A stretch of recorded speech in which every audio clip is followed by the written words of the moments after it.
Hello বন্ধুরা, আমি চলে এসেছি আমার রান্নাঘরে। আজকে আমি রান্না করব পুঁই শাক দিয়ে কুচো চিংড়ি। আমার তেলটা গরম হয়ে গেছে।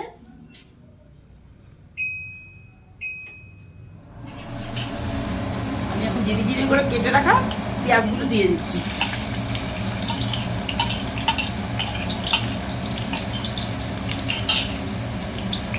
পেঁয়াজটা নেড়ে চেড়ে একটু ভেজে নেব। পেঁয়াজটাও ভাজা হয়ে গেছে। এখন আমি কাঁচা পাকা লঙ্কা চিড়ে রেখেছিলাম, এটাও দিয়ে দিচ্ছি। এটা একটু নেড়ে নেই, তারপরে পুঁই পাতাগুলো দেবো। আমি এখন পুঁই পাতাগুলো দিয়ে দেবো।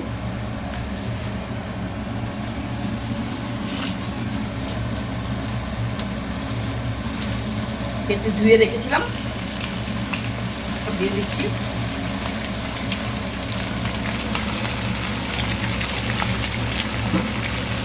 আলু কেটে ধুয়ে রেখেছিলাম, আলু কাটা দিয়ে দিচ্ছি।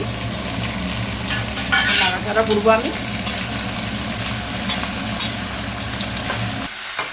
এখন আমি মিষ্টি কুমড়ো কেটে রেখেছিলাম, এগুলো দিয়ে দিচ্ছি।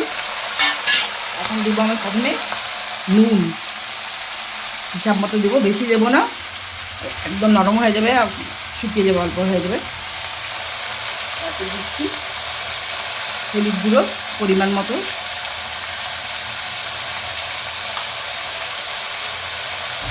জিরের গুঁড়ো, ভালো দেখার জন্য একটু কাশ্মীরি মির্চ দিয়ে দিচ্ছি। এখন আমি নাড়াচাড়া করবো।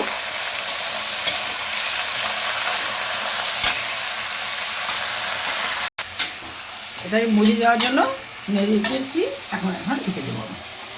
নেড়ে চেড়ে নিয়েছে, ঢেকে দিলাম। এখন আমার অর্ধেকটা হয়ে গেছে, খালি আলু আর মিষ্টি কুমড়োগুলো একটু সিদ্ধ হতে হবে। পুঁই পাতাগুলো দেখেন একদম মজে গেছে। এখন আমি ভেজে রাখা কুচি চিংড়িগুলো দিয়ে দিচ্ছি, সবটা দিয়ে দিচ্ছি। এখন এখানে নাড়াচাড়া করে চিংড়ি মাছটা তো একসাথে মিশতে হবে, তার জন্য আমার একটু জল দিতে হবে। আমার একটু জল দিয়ে দিই।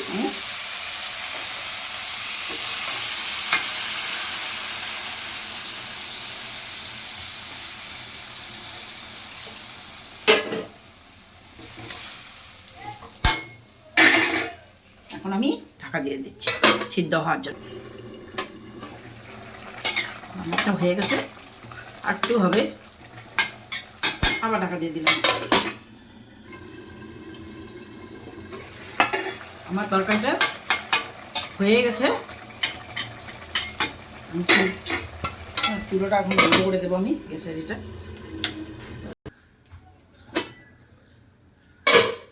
দেখো বন্ধুরা, আমার রেসিপিটা হয়ে গেছে।